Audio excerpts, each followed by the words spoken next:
Сәлем баршаңызға. Сіздермен бірге балқаймақ арнасы. Бүгін біз керемет жұмсақ болып пісетін жапырақ булочканы дайындайтын боламыз. Ол үшін ыдысымызға жылы сүтімізді құйып алып, шекерімізді салып және дрожжымызды салып араластырып алатын боламыз. Үстіне 2 ас қасық ұнымызды салып, әбден араластырып алғаннан кейін апарамызды көтерілдіруге қоямыз. Мінекей біздің апарамыз дайын болды. Енді бір жұмыртқаның сарысын ақуызынан бөлек алып қалатын боламыз және бір жұмыртқаны нанымызға қосатын боламыз.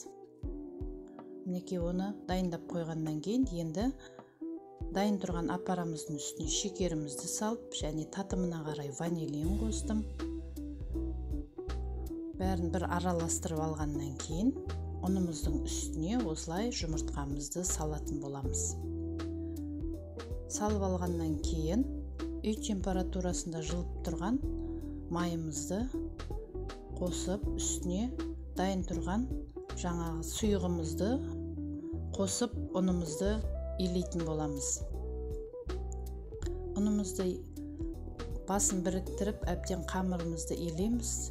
Не қатты да емес, не жұмсақ та емес, әдемі қамыр шығады.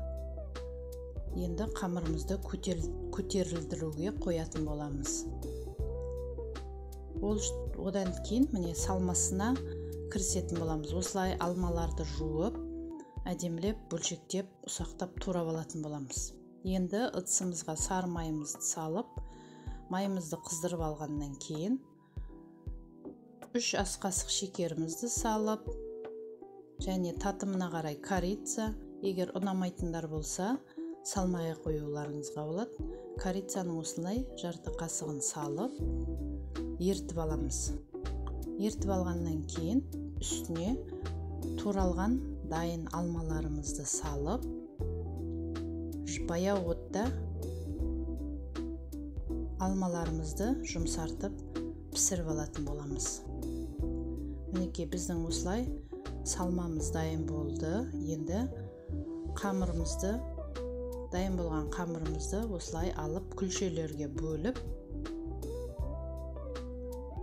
жұқалап, өлшеп салуларыңызға болады.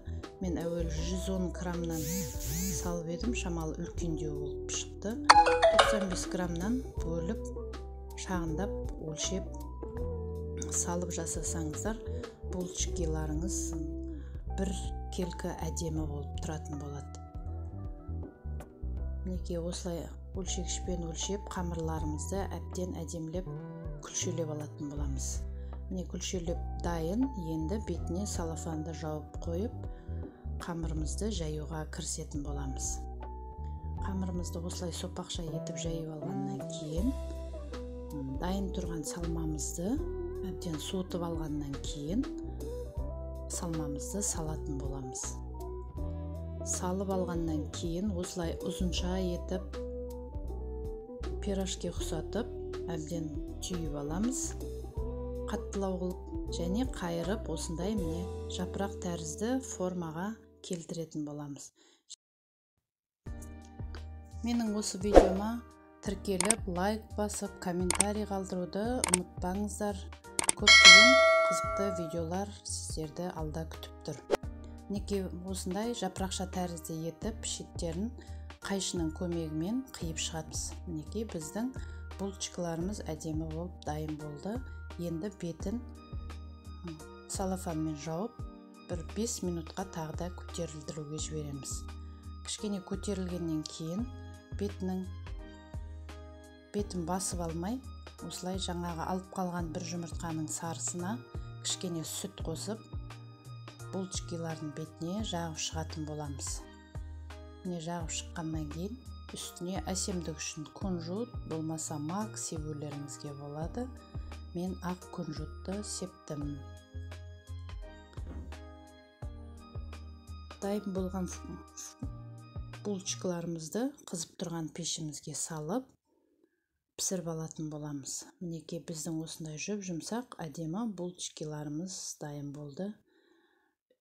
ішіндегі салмасы да керемет дәмді болып шықты. Сіздер де жасап көріңіздер, ас болсын.